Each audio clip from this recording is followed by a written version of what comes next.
In the top stories, St. Kitts and Nevis and Ghana have signed a visa waiver agreement that will make travel easier and deepen people-to-people connections. Prime Minister Dr. Terence Drew toured the historic Cape Coast Castle on Thursday during his Ghana visit, and UNICEF is driving youth engagement in climate action, encouraging young people to shape solutions and national policy. The details on these stories and more after the break. It's something that you can't put into words. A buzz in the air. From the time you wake up, you're ready to go. The freedom, the fantasy, the fete. To know it is to live it and love it. You have to experience it. If you know, you know. Angostura White Oak Rum. New look, same vibes inside.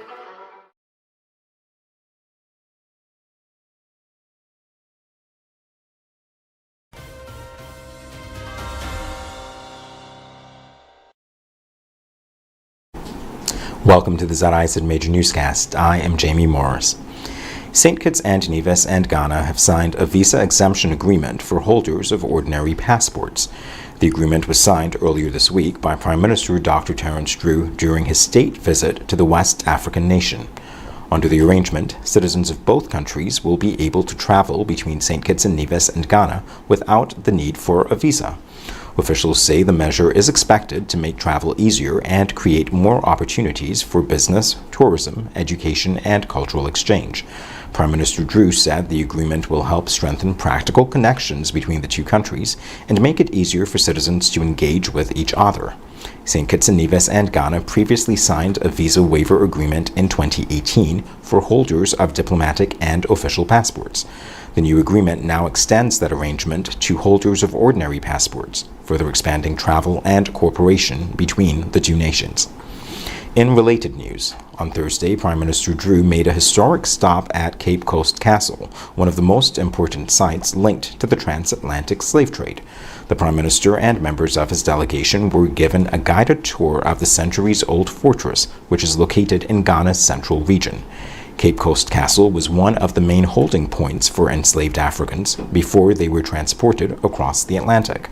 The structure, built in 1653, played a central role in the transatlantic slave trade and remains one of the most powerful symbols of the era.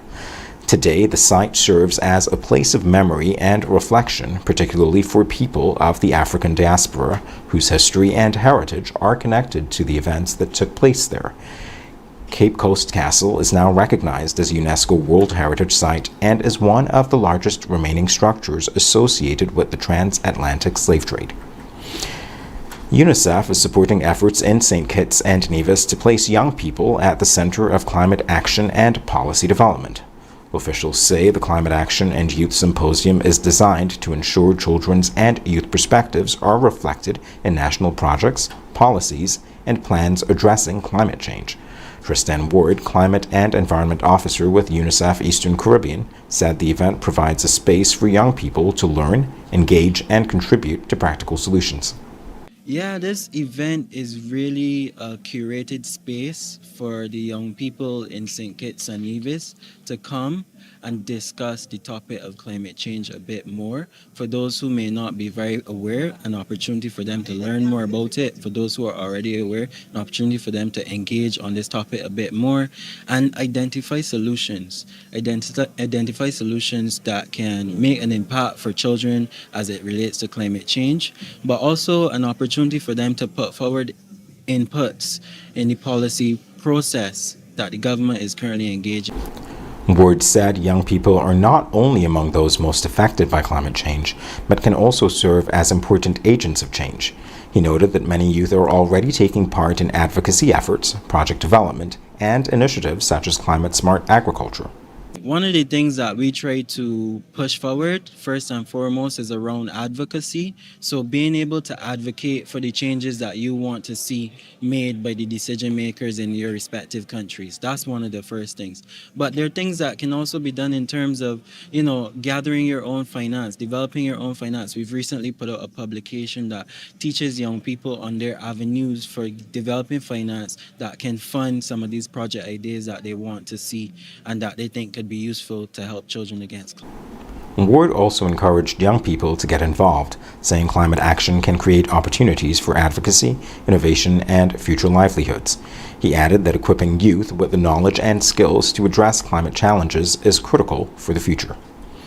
After the break, St. Kitts and Nevis will host the Africa-Caribbean Trade and Investment Forum this July, and the LAMAT medical mission has come to an end after serving thousands of people in the Federation.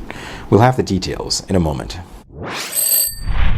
Now loans, cash at the speed of life, so fast you won't believe it. Now loans, cash at the speed of life, right now, right now. If you need cash in a flash with now, no need to fuss, leave it to us. When you need cash in a flash, no need to fuss, leave it to us. Hear me now. When life throws surprises your way, now's here to help. Whether it's for an urgent bill payment, home improvements, or unexpected health expenses, or even that last-minute holiday trip.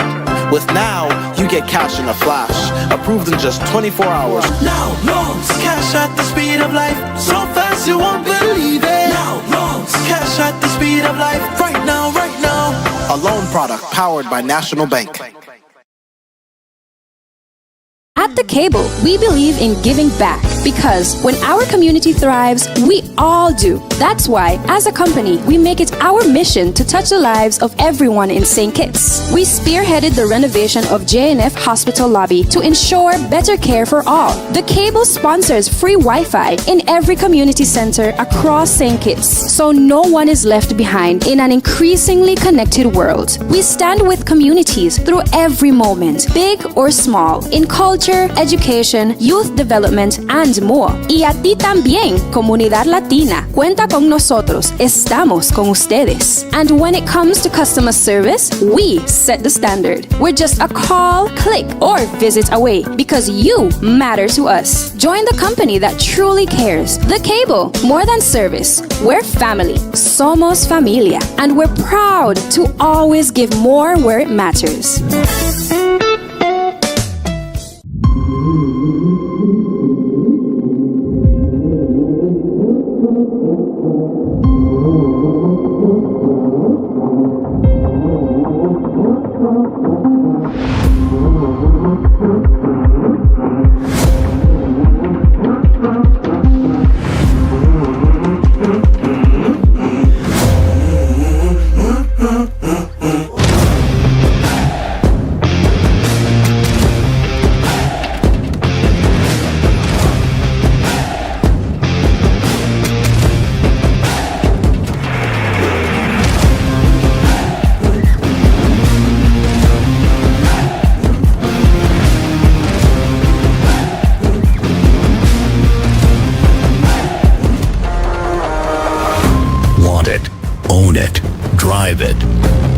There are some things in life that are worth the extra mile. Seize the moment. Capture the experience.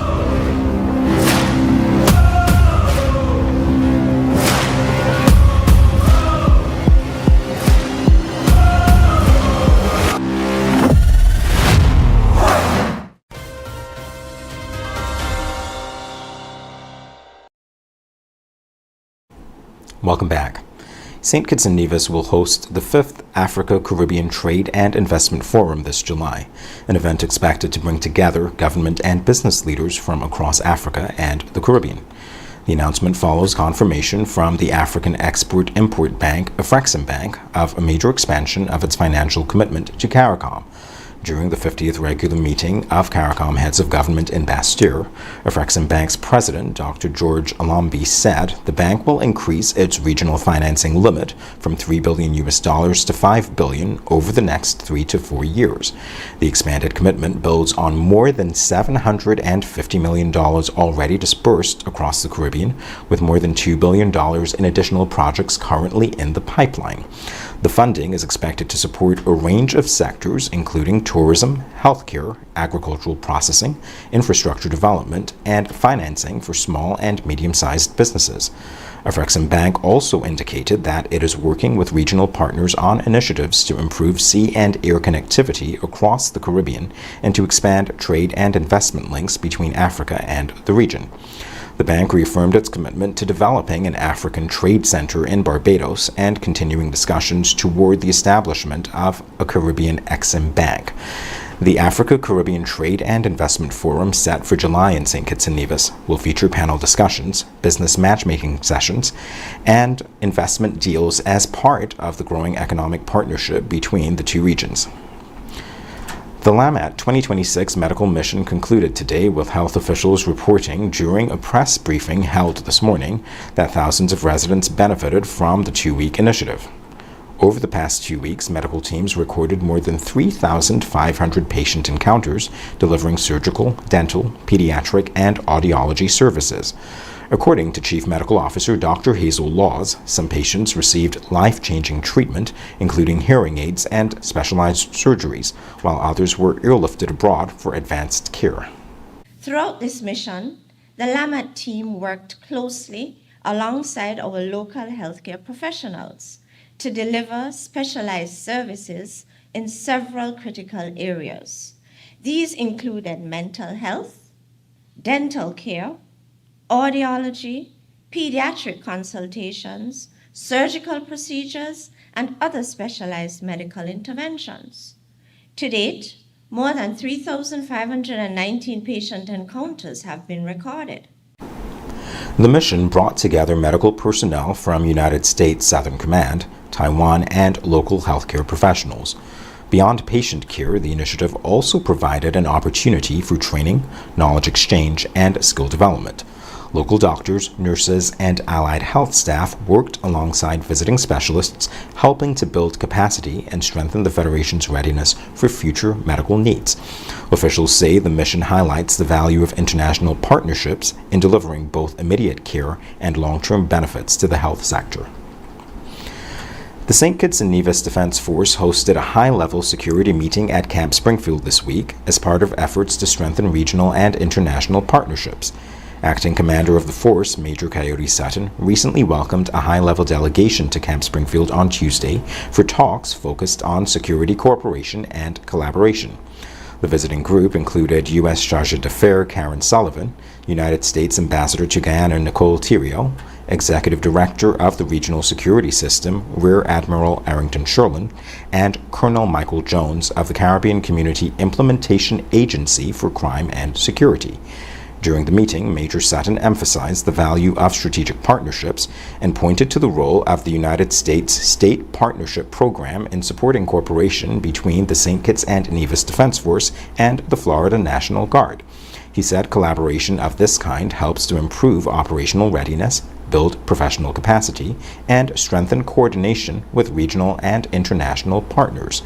The Defense Force says engagements like these support its ongoing modernization and professional development, while also reinforcing its role in promoting security and stability across the region. Coming up in regional news, a Haitian detainee has died in U.S. immigration custody after allegedly being denied treatment for a tooth infection, and St. Lucia is launching national consultations to shape its long-term development strategy. The details after this. Every dream begins with a vision, a blank piece of land, a simple sketch on paper, or a conversation around the dinner table. At Horsford's Building and Nevis Centers, we believe that every home starts with hope and ends with something real. From the first brick to the final nail, we are there. We don't just supply materials, we partner in progress, step by step, wall by wall, Room by room, we help build lives, futures, and legacies. This is more than construction. It's transformation. It's elevation. It's trust. Dream with us, grow with us, build with us, because your dream deserves more than just materials. It deserves a partner that builds with heart. Horsford's Building and Nevis Centers. Dream with us, grow with us, build with us.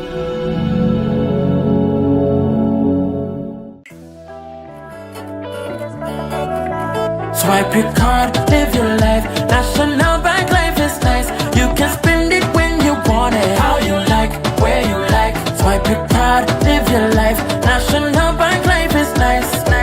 Home or away, any time of the day. Credit or debit, right in your pocket. The National Bank card, so many benefits. Oh yeah, the choice is yours. Just come and embrace it. Live your life your way with purchases big or small. Mango, nuts, breadfruit and all. You can spend it when you want it, how you like, where you like. Swipe your card, live your life. National Bank Life is nice.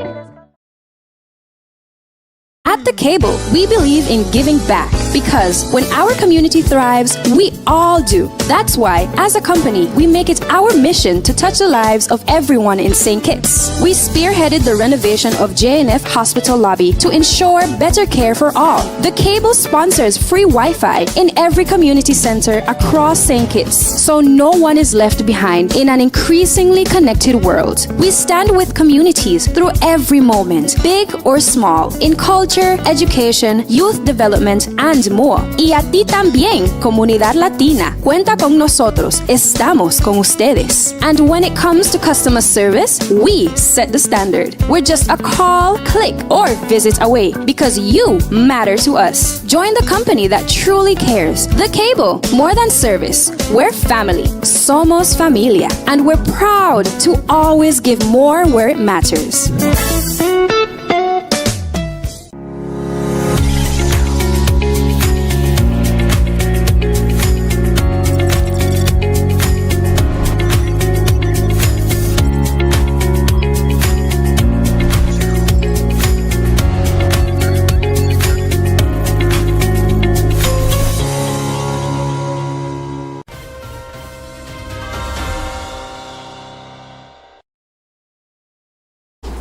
Welcome back. A Haitian man held for months at a U.S. immigration detention center in Arizona has died after a tooth infection allegedly went untreated. 56-year-old Emmanuel Damas died in hospital on Monday after first reporting a toothache in mid-February while being held at the Florence Correctional Center. We hear the details in this report. Emmanuel is alive, lying in a Scottsdale hospital bed on a ventilator. He was handcuffed on the bed. Both feet and leg. We had two security guards watching over him 24 hours, 7 days, non-stop. His brother, Presley Nelson, spoke with us from Boston. He says his brother was rushed to that hospital after a tooth infection, one he says went untreated while Damas was detained at the ICE facility in Florence. The nurse said, yeah, most likely he had a tooth infection and you did not get the proper attention. That had spread to his neck, then to his lungs, and he went septic. Damas came to the U.S. from Haiti in February 2024. In September 2025, he was picked up by ICE in Boston. The family was seeking asylum, but it was denied and they're appealing. Then mid-February, he got sick. But he got here legally through the Biden program. His stay would have expired exactly on February 19th. And that's the exact date when he got sick. In the weeks before the 56-year-old was hospitalized, Damas had been calling his family in Boston. He said, man, I have a terrible toothache, I'm like, what's going on? He said, yeah, nah, did you go to the dentist? He said, no, he did not go to the dentist. They just give him ibuprofen. Days later, he was rushed to the hospital. When we got there, he had been in this coma for the last 9 days. Now the family is demanding a full investigation. He had a toothache. All you had to do is get a driver and a security guard or 2 security guards to actually take him to a dentist. You couldn't do that, but you had 2 security guards watching him 24/7 for the last 10 days. And his brother says they won't stop until there's answers. I want to make sure my brother has a voice. Now, he's 6 feet under, but at least his stories will be told. DeMoss is expected to have his autopsy done. His family will then fly him back to Boston, then back to Haiti to link. The government of St. Lucia has begun a series of national consultations to help shape the country's medium-term development strategy and a long-term plan extending to 2040. The consultations are being led by the Ministry of Economic Development and form part of a comprehensive review of the country's current development landscape. Officials say the process is designed to identify key priorities and create a clear roadmap for national growth between 2026 and 2030. The government is also seeking input from civil society, the private sector, and communities across the island as part of what it describes as a more people-centered approach to national planning. Chief Economist Charlene Louise-Regis says the goal is to develop a strategy that reflects the needs of the entire country. She explained that the planning process begins with 3 key questions: where the country currently stands, where it wants to go, and how to close the gap between the two. The initiative is being supported by the Clear Center for Latin America and the Caribbean Development Bank, which are working to strengthen systems for monitoring and evaluating development policies. A Trinidad and Tobago-based consultancy, Leave Global, is also conducting a situational and gap analysis across a range of sectors including the economy, social development, and infrastructure.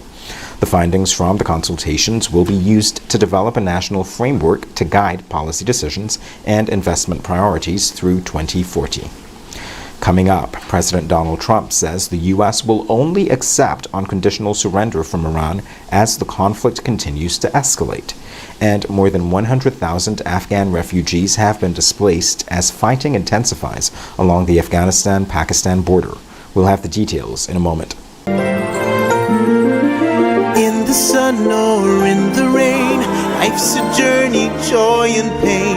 But NCI's here day and night, always here for you, making it right. Always here for you. With NCI, you've got a friend, always here for you, right here till the very At National Caribbean Insurance, you are covered and secure. We're your partner, your protector, your peace of mind. So for home, for health, for life, choose NCI because we're always here for you. Always. Always here for you. With NCI, you've got a friend. Always here for you. Right here till the very end. Always here for you. With NCI, you've got a friend. Always here for you. Right here till the very end.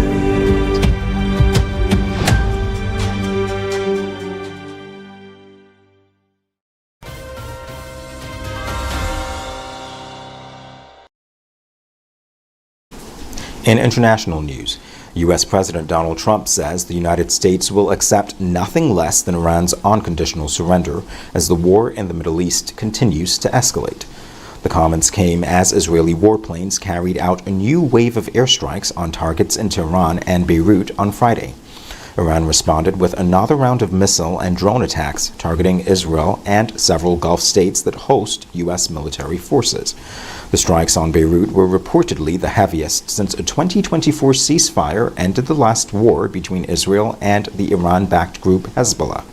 Tens of thousands of people have fled parts of Beirut and southern Lebanon following evacuation warnings issued by Israeli authorities. The United States has also expanded its military operations against Iran, including strikes targeting Iranian naval capabilities at sea. The conflict is now spread across much of the Middle East, with missile and drone attacks reported in several countries that host U.S. forces. Official figures indicate the fighting has killed more than 1,000 people in Iran, over 100 in Lebanon, and about a dozen in Israel. In other international news, Pakistani and Afghan forces have exchanged heavy fire along multiple points of their shared border as fighting between the two countries intensifies. The United Nations says more than 100,000 people have now been displaced since the conflict began about a week ago.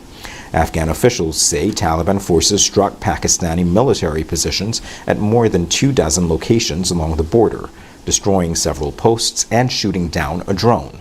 The Afghan Defense Ministry says 7 civilians and 3 Taliban fighters were killed in overnight clashes. Pakistani security sources say their forces also carried out air and ground strikes on targets inside Afghanistan, including areas near Kandahar. The United Nations Refugee Agency says the violence has forced about 115,000 people to flee their homes in Afghanistan, with a further 3,000 displaced in Pakistan. The border region remains highly tense as both sides continue military operations. Up next in sports, LeBron James has set a new NBA career field goals record, cementing his legacy among basketball's all-time greats. Stay tuned. In the sun or in the rain, life's a journey, joy and pain. But NCI's here day and night, always here for you, making it right. Always here for you. With NCI, you've got a friend, always here for you, right here till the very At National Caribbean Insurance, you are covered and secure. We're your partner, your protector, your peace of mind. So for home, for health, for life, choose NCI because we're always here for you. Always. Always here for you. With NCI, you've got a friend, always here for you, right here till the very end. Always here for you. With NCI, you've got a friend, always here for you, right here till the very end.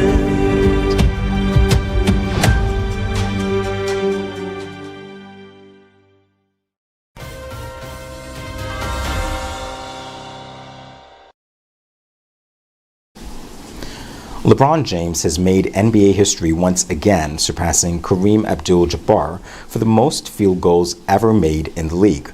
James broke the record Thursday during the Los Angeles Lakers game against the Denver Nuggets, hitting a turnaround jumper late in the first quarter. The basket gave him 15,838 career field goals, one more than Abdul-Jabbar's previous mark. The achievement comes in James' 23rd NBA season, adding to a career that already includes the record for the most points in league history. James finished the game with 16 points, 8 assists, and 3 steals. However, the night ended on a sour note for the LA Lakers, who lost 120-113 to the Denver Nuggets. James also suffered a sore left elbow late in the game after colliding with Nikola Jokic, though he was able to return to the court in the final minutes. When we come back, we'll have another look at the stories that made the headlines. Yeah, man. Another day in the books.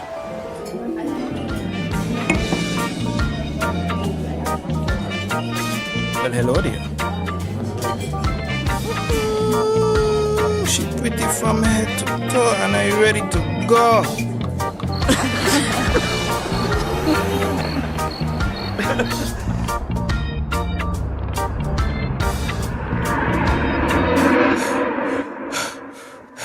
Wait there. Whew. Can't afford to slip up. Not even in my dreams.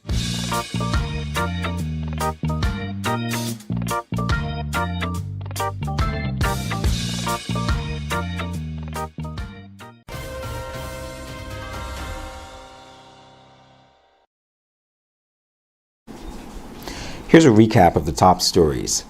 St. Kitts and Nevis and Ghana have signed a visa waiver agreement that will make travel easier and deepen people-to-people connections. Prime Minister Dr. Terence Drew toured the historic Cape Coast Castle on Thursday during his Ghana visit. And UNICEF is driving youth engagement in climate action, encouraging young people to shape solutions and national policy. That brings us to the end of the ZIZ Major Newscast. Thank you for joining us. I am Jamie Morris.